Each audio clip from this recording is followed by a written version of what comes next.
A vibrant tourist spot that turns into one big party at night, and a wonder of nature that captivates every heart. This is Tops. And this is Casey. Join us on an unforgettable adventure as we explore the beauty of Bali, Indonesia. We're off on another adventure and we can't wait to take you along to all the places that we've been. This is called the Bidugul Tour. Our first stop is Handara Gate, a place rich in cultural and spiritual traditions with a design that beautifully reflects the island's unique Hindu heritage.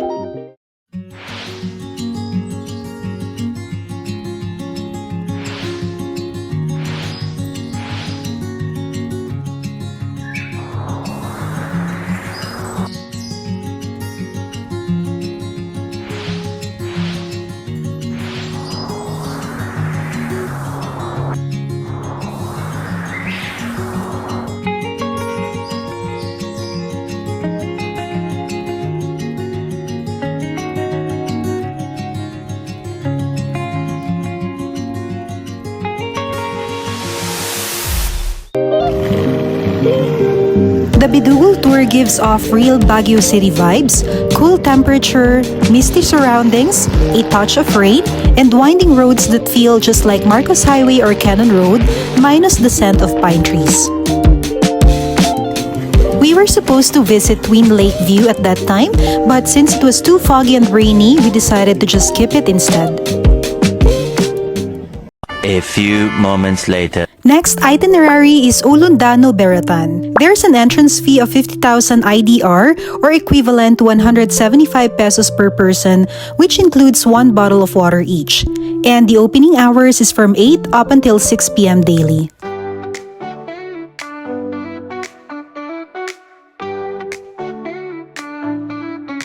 Si Pops at Casey, ligaya ang dala. Pagkasama sila, alaala'y kakaiba. Pagsikat ng araw, ika'y mapapawaw.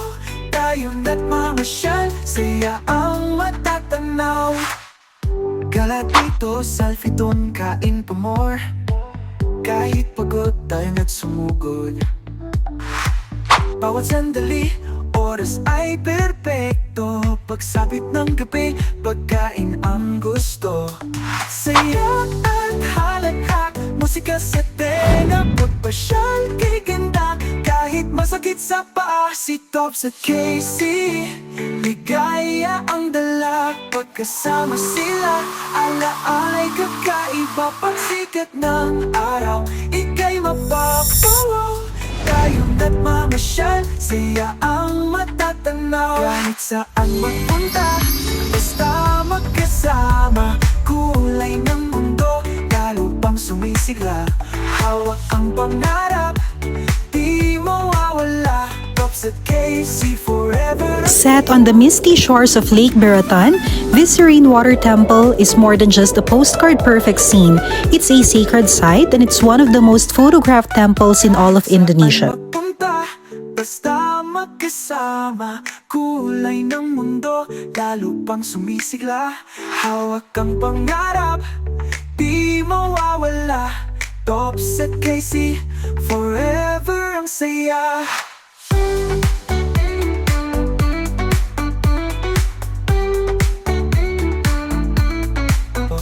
Saya at halakhak, musika sa tenga. Pagpasyal kay ganda, kahit masakit sa paa. Si Tops at Casey, ligaya ang dala. Pagkasama sila, alaala'y kakaiba. One activity that you can do here, aside from taking photos in all of the beautiful spots and enjoying the peaceful scenery, is fish feeding.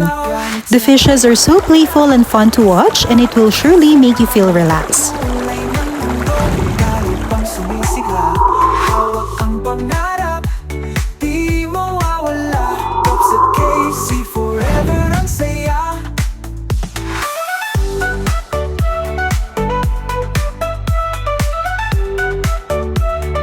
You can set aside at least an hour to explore this place. It's quite spacious and there are so many picture-perfect spots that you wouldn't want to miss. Lalo pang sumisigla, hawak ang pangarap, di mawawala. Tops at Casey, forever ang saya. There's this area that looks like a mini zoo, but it's actually a garden.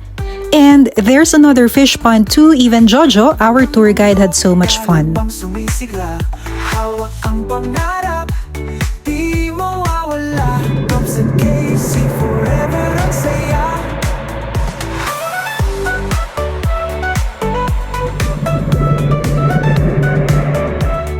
Hawak ang pangarap, di mawawala. A little longer than a few minutes later. We're now on our way back down and off to our much-awaited lunch stop. We asked our tour guide Jojo to take us to a local babi guling eatery. It's one of the things on our bucket list to finally try this famous Indonesian dish. It's a roasted pig stuffed with a mix of rich spices and herbs, and it's usually served with rice, vegetables, and crispy pork skin. This dish is a local favorite and often prepared during special occasions and ceremonies. Jojo also recommended for us to try kikil. It's like our patatim here in the Philippines. This is hands down one of the best meals that we've had in our entire trip so far. Meanwhile, After lunch, we then headed to our last stop in our itinerary.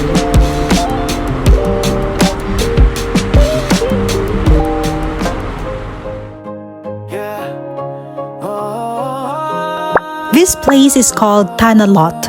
It's one of Bali's most iconic temples, and it sits dramatically on a rock formation surrounded by the sea, and during high tide it looks like it's floating on the water. From the islands of the Philippines to cities, temples, or in the streets, we chase horizons where the sky and ocean meets. Every step there's a story. Every bite of experience we create memories. We capture our life through videos and photography. This temple is also an important place of worship for Balinese Hindus who believe that it's dedicated to the guardian of the sea. The magical aura and spectacular panoramas make Tanah Lot Temple a must-see destination for anyone visiting the island of the gods. Feeling the hush, every moment's ours. There's no one eternity later. After the tour, we were dropped off to our next hotel called Yan's House, and this is located in Kuta, Bali. A welcome drink and a snack is definitely a good start. Now, let's show you our room for the next 3 nights.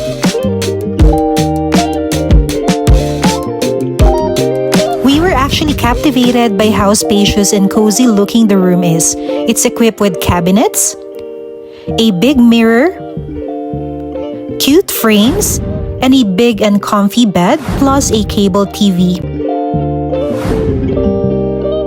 A nice wooden floor, and a bar table, and well-cleaned spacious bathroom as well. Coffee and water, restaurant and menu, so you can order anytime that you want if you're too tired to go out. Daily supply of cute chocolates. They also have a cute and colorful corridor, and on the ground floor, just beside the lobby, is their inviting indoor pool. And last but not the least, they also have an on-site restaurant if you feel like just ordering.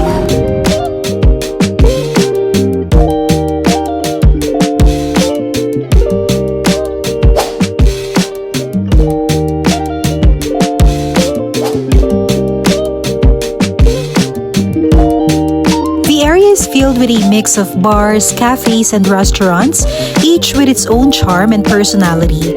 It's such a nice place to walk around, lively, vibrant, and full of energy.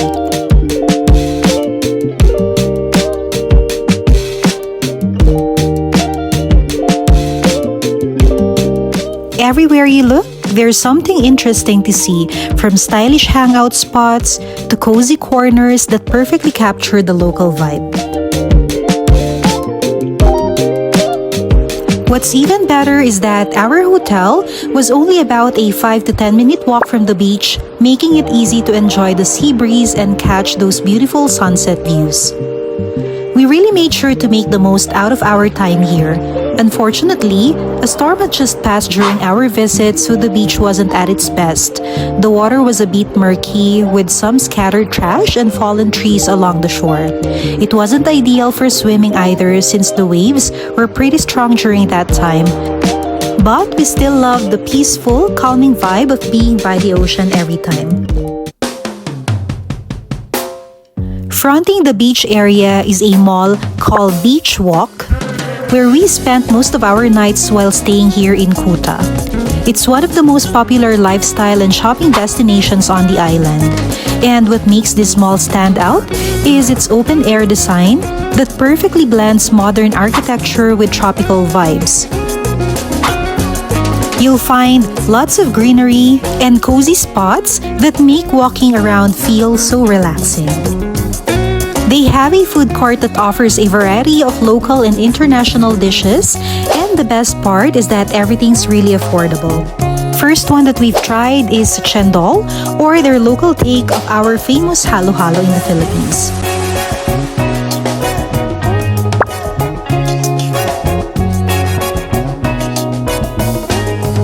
However, I'm actually craving for soup that time, so I've tried out soto ayam biasa, while Tops ordered bakmi kepiting, which is a recommendation from one of the locals there. Then for dessert, we went out to our all-time favorite, the Mixu Boba Sundae. We were just happy to know that this is available here. The next day, We woke up so early, had a light breakfast, a cup of coffee, bread, and a cup of noodles to fill our tummy. Because we had another book tour with Artha Bali Driver Company, Jojo picked us up from our hotel and drove us to Sanur Port. He also helped us secure our boat tickets and explained that once we arrived in Nusa Penida, another local guide would meet us there. Jojo would then meet us again later in the afternoon to take us back to the hotel.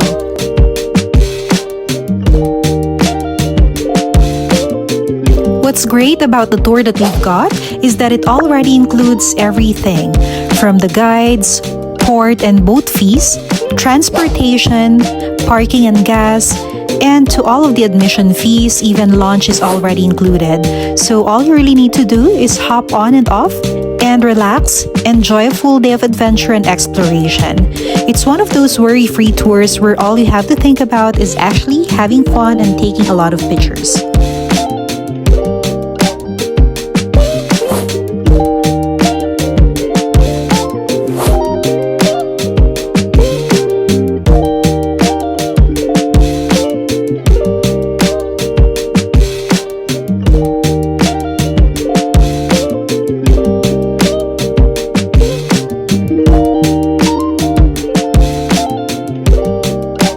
Let's go!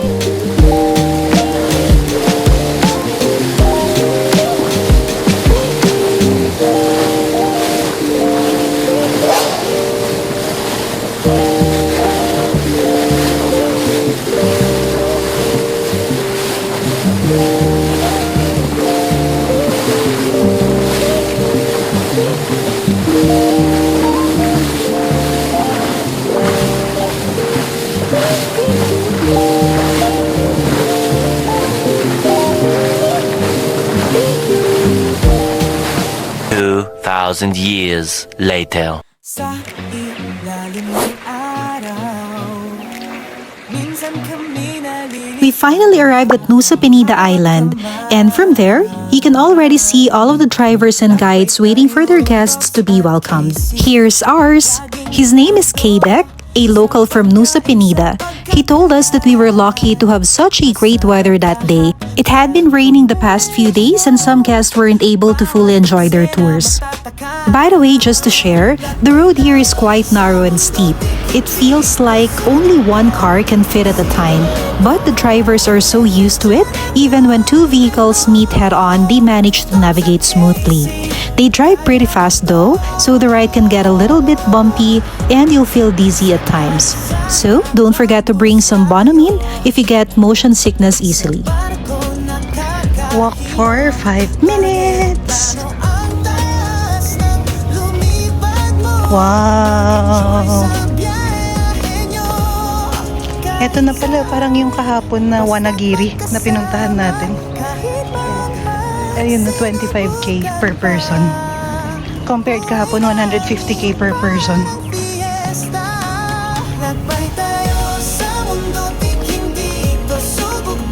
If you're planning to take this tour, make sure to wear your most comfortable footwear because there's quite a bit of walking involved. And don't forget to bring lots of sunscreen, an umbrella, or a shawl to cover up because it's scorching hot out here. Here's the reality of this tour. No matter how early you get to the area, it's still packed with tourists. The good thing is, your guide will take care of lining up for you at each photo spot so you can freely explore while waiting. They'll simply call you when it's your time to turn to take photos at the famous stop.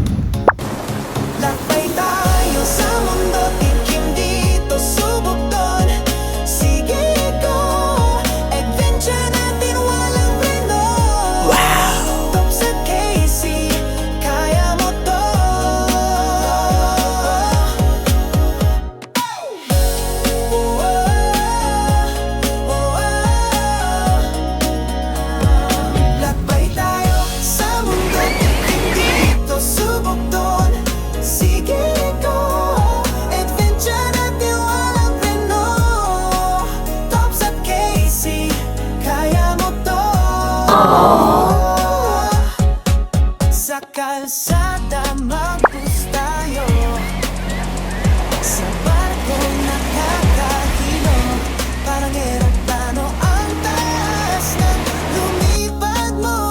Mag-enjoy sa biyahe nyo, kahit saan, basta't magkasama, kahit manghang sinubukan pa.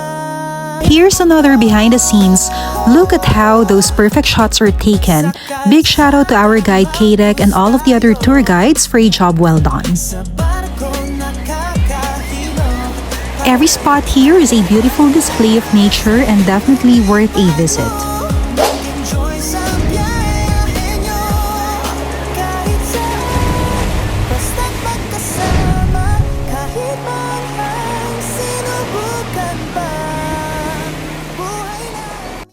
We're now on a bumpy road and headed to the most famous Kalingking beach. Again, the temperature here is really hot. You'll easily get sunburned, so make sure to always cover up.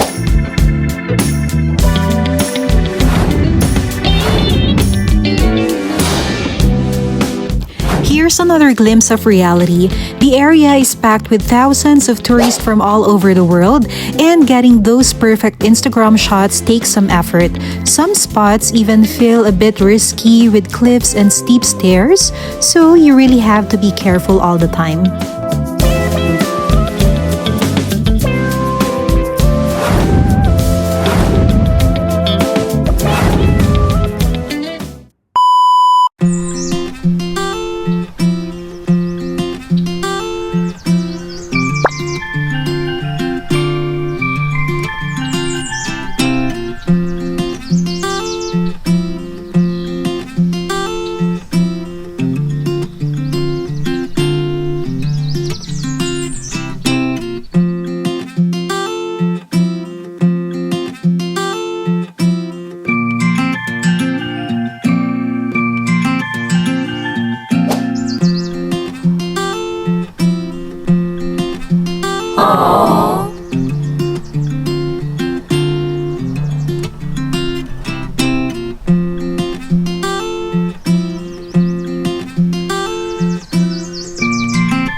We're now headed to our lunch spot. K-Deck dropped us off here at Bubu Beach Bar and Grill, and he will just pick us up again after an hour or two so we can still enjoy our lunch and the scenery around.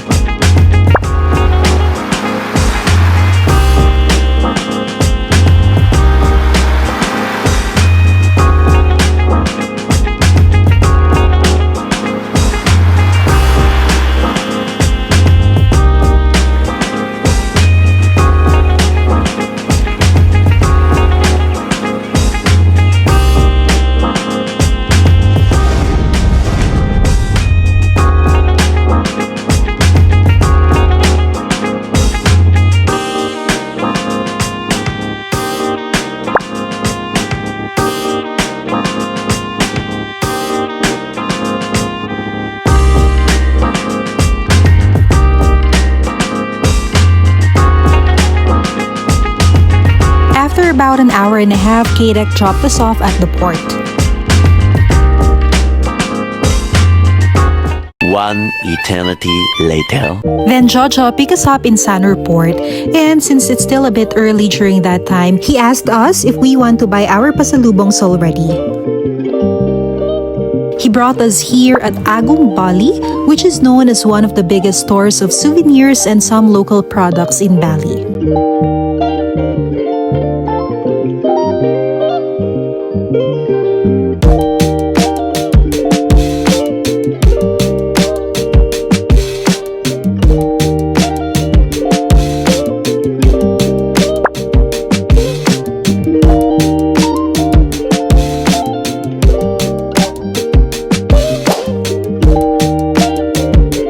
Dinner, we were craving for another round of babi guling, so we searched for a spot with good reviews and Google Maps led us here. It's just a few steps away from Beach Walk Mall.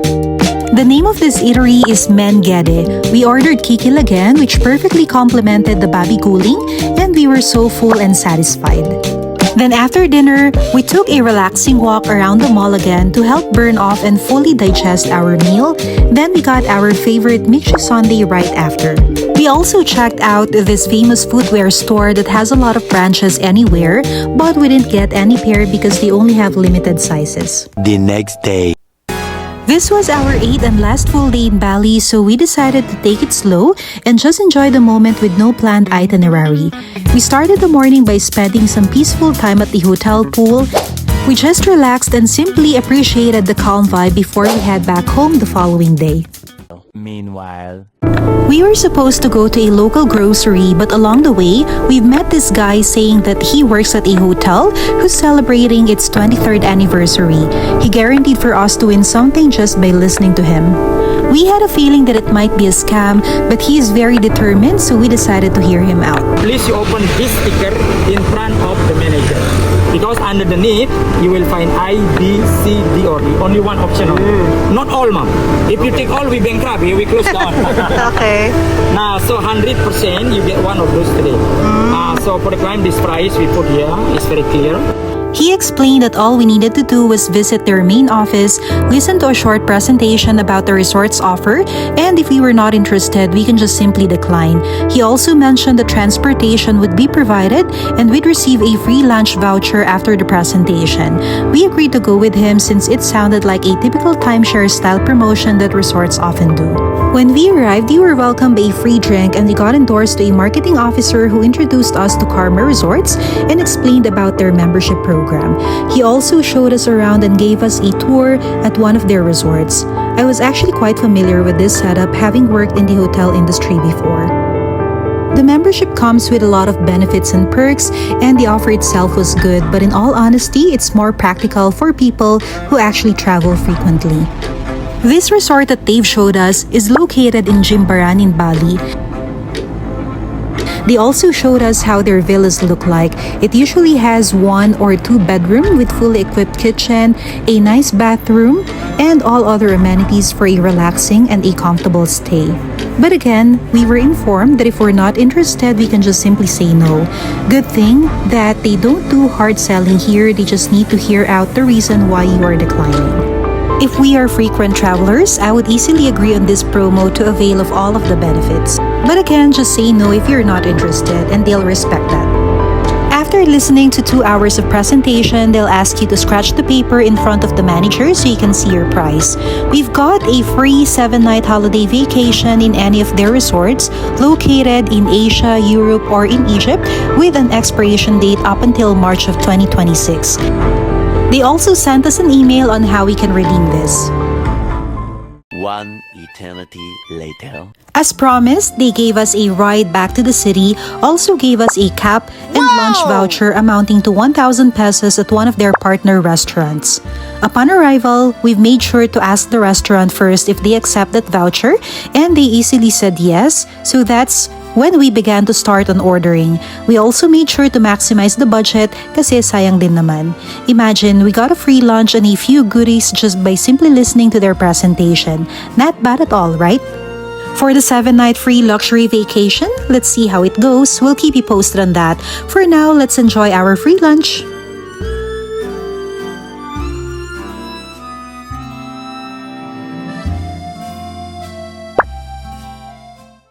Thousand years later.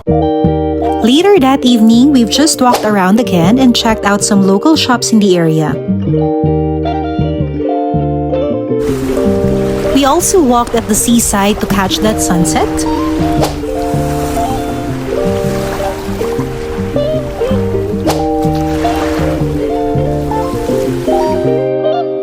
And then we went back to the mall to have some relaxing time.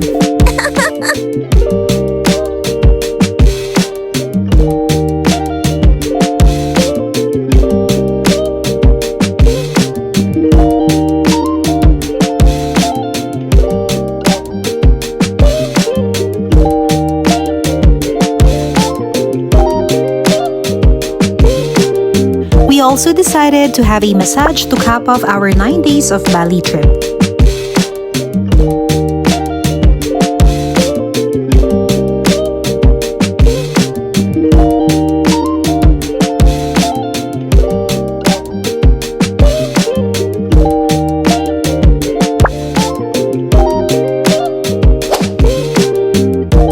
For our last dinner here, we just ate at Yoshinoya, which is again just a few steps away from our hotel.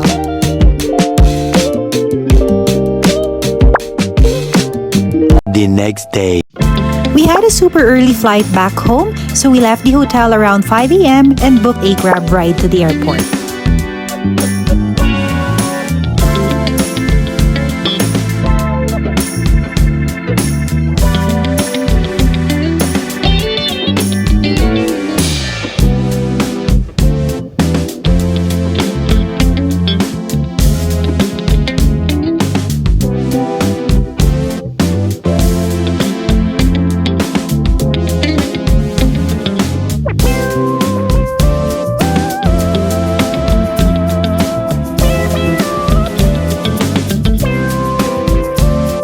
We still have some spare time, so after we've strolled around, we also grabbed some drinks to keep us awake for the whole day.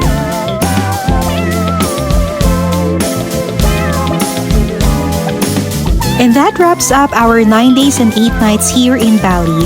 It's been such an amazing trip and every single moment was unforgettable. Thank you for joining us throughout this journey, and we hope you enjoyed watching as much as we enjoyed experiencing it. Until our next adventure!